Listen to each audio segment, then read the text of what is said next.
One of the busiest highways in the world is right here in Ontario, and as deadly crashes with unqualified transport truckers at the wheel pile up, the Ford government thinks it's a good idea to increase speed limits while family after family is shattered. Here's what we are going to do about it. Large commercial trucks account for 12% of vehicles involved in fatal collisions in Ontario from 2019 to 2023. Despite representing only 3% of vehicles on the road.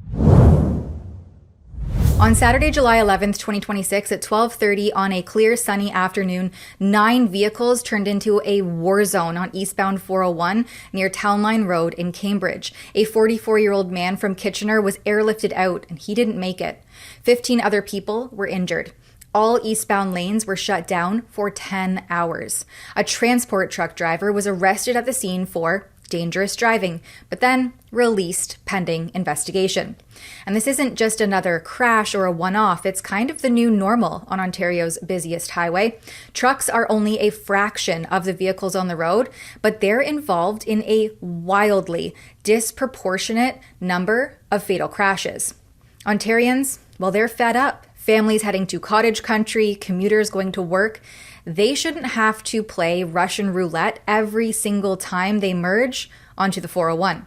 That's why we are calling on the Ford government to take action at stopdeathtruckers.com. We want to see real action, full audits of every single truck driving school now, real enforcement on speed limiters and illegal operations 24/7 if needed, and to tell the feds to stop rubber stamping temporary foreign worker approvals for companies with known and documented safety violations, prioritizing safety over speed hikes until this mess is cleaned up. Because back in May, Ontario's Auditor General Shelley Spence laid all of this out in a bombshell report. She found massive failures in commercial truck driver training, private career colleges skipping required hours, students not even being taught basic maneuvers like emergency stops or left turns at major intersections, unregistered schools still booking road tests, dozens of colleges never properly inspected. Large commercial trucks account for 12% of vehicles involved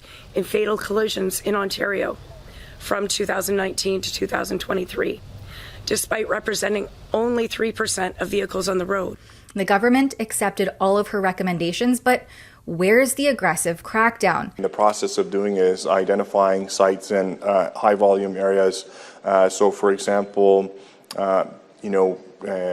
in Vaughan region and Caledon region, the Highway 50 is a huge belt for the trucking industry. We're looking at identifying parcels of land around this area, which we can then develop as per the Ministry of Transportation, develop into legal, permitted truck yards that are safe, that are in a controlled environment. If we find one training school that is not going by the guidelines, not training the truck drivers, they're done. They're gone. You won't hear of them anymore. It's crickets after the government introduced the entry-level training standard back in 2017.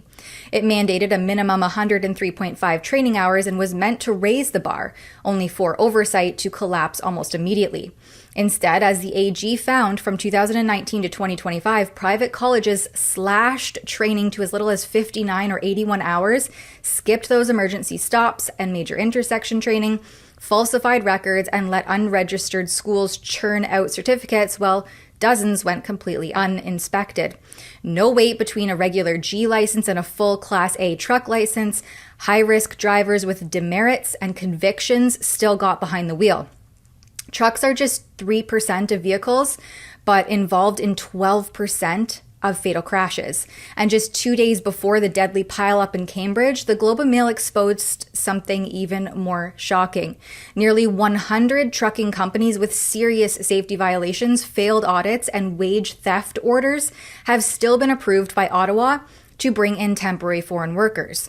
Ontario examples include companies that failed safety audits, got conditional ratings, and racked up payment orders for underpaying workers, yet kept getting the green light to hire more temporary foreign drivers and dispatchers.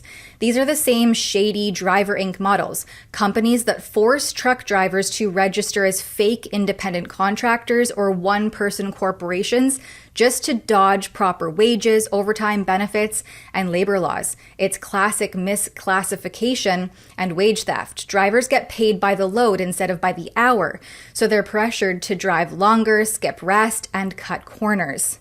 The Auditor General and unions have flagged it for years. It creates desperate, exhausted, or undertrained operators behind the wheel of massive rigs, all while the companies save a fortune. And amidst all of this, the Ford government is busy rolling out speed limit increases across huge stretches of the 401 and other major routes. It's what the roads were designed for, they say, touting time savings and progress. Great news for drivers across Ontario. We're increasing the speed limits wherever it can be done safely on highways across the province, raising them from 100 kilometers per hour to 110 kilometers per hour on more than 1,800 kilometers of highway. This includes 938 kilometers of additional highway on top of the 873 kilometers where speed limits have already been increased. But the thing is, heavy trucks are still supposed to be electronically governed at 105 kilometers per hour. So while passenger cars can fly by at 110 or more, it also begs the question, if the system is broken, if unsafe companies with records of violations are still hiring temporary foreign workers and new Canadians with questionable credentials, if oversight is this weak, then why should we believe that these speed governors are even properly installed, set correctly, or being followed at all? The same people who can't stop fraudulent training schools or illegal operations are the ones telling us to trust the system on speed limiters. We already see enforcement catching speed limiter violations when they actually look, but it's nowhere near enough.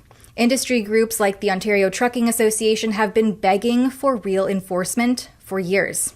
So as another family is shattered, another preventable tragedy on a highway that used to be one of the safest ones in North America, Premier Ford and Transport Minister keep widening roads and raising speed limits while enforcement on illegal lots, fake licenses, and reckless operators stays weak. Drivers traveling from Sarnia to Toronto could save nearly 20 minutes, while those traveling from Toronto to Ottawa could save nearly half an hour. The over $380 worth of goods that move along the Highway 401 every day will make it to market faster. And our roads that have been ranked among the safest in North America for over 25 years, will continue to get people where they're going quickly and safely. You can't have it both ways. You can't flood the roads with unqualified workers and drivers through broken training systems and temporary foreign worker loopholes, then crank up the speed and act surprised when the body count rises. The NDP have been hammering this for years. Real oversight, mandatory audits of every training school, crackdown on illegal operations, stop the flood of unsafe operators. Widening highways is fine. Raising speed limits for cars might save some time, but none of it matters if the trucks sharing the road with your family are being driven by people who never got proper training in the first place.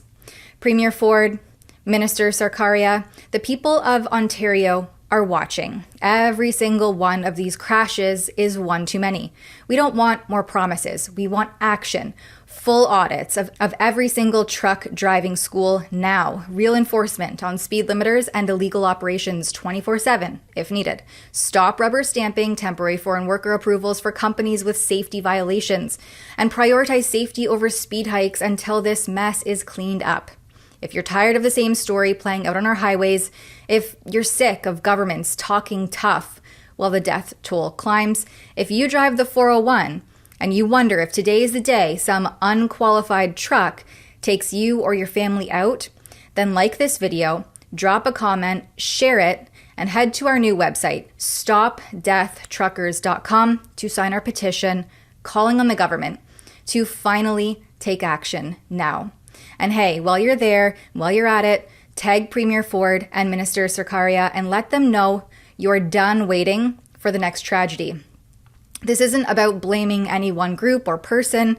It's about fixing a broken system before more innocent people pay the ultimate price. Drive safe out there and demand better from the people in charge, because right now our highways are a death trap waiting for the next pileup.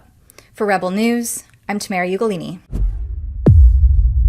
StopDeathTruckers.com is where you need to go to sign the petition and find more on this file. That's StopDeathTruckers.com.